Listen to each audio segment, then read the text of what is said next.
Hello বন্ধুরা, চলে এলাম একটা নতুন রেসিপি নিয়ে। খাসির মাংস রেসিপি, তোমরা দেখতে থাকো। নিয়ে নিয়েছি প্রথমে গোটা শুকনো লঙ্কা, জিরে, গোলমরিচ, এলাচ, লবঙ্গ, ডালচিনি। আর সবজির মধ্যে নিয়ে নিয়েছি পেঁপে, গাজর, বিনস, টমেটোর, পেঁয়াজ, কাঁচা লঙ্কা। আর মশলার মধ্যে নিয়েছি হলুদ, কাশ্মীরি লঙ্কার গুঁড়ো, ধনের গুঁড়ো, মিট মশলা, আর আদা, রসুন, কাঁচা লঙ্কা বাটা। তেল গরম হয়ে গেছে, ফোড়ন দিয়ে দিচ্ছি জিরে, শুকনো লঙ্কা, গোলমরিচ আর গোটা আলু দিয়ে দিলাম।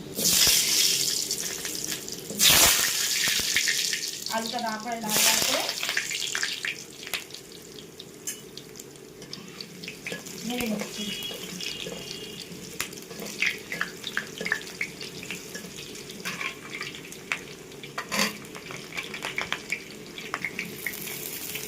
আলুটা লাল লাল করে ভাজা হয়ে গেলে সবজিগুলি এক একটা করে দিয়ে দেবো।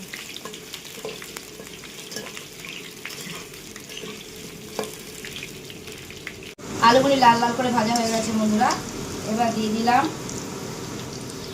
গাজর,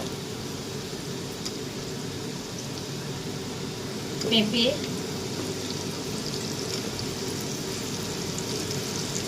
ক্যাপসিকাম,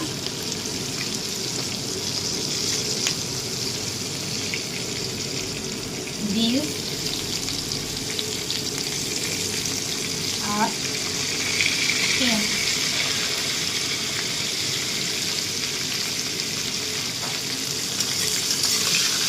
এবার দিয়ে ভালো করে ভেজে নিচ্ছি সবজিটাকে।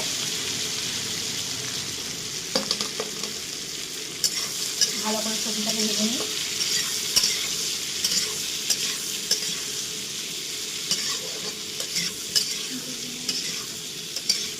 ভেজে নেওয়ার পরে আর একটা স্টেপ তোমাকে দেখাবো।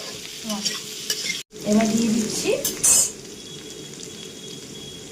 আদা রসুন পেস্ট করা আর কাঁচা লঙ্কা পেস্ট করা দিয়ে দিলাম। ভালো করে একটু নাড়িয়ে নিচ্ছি।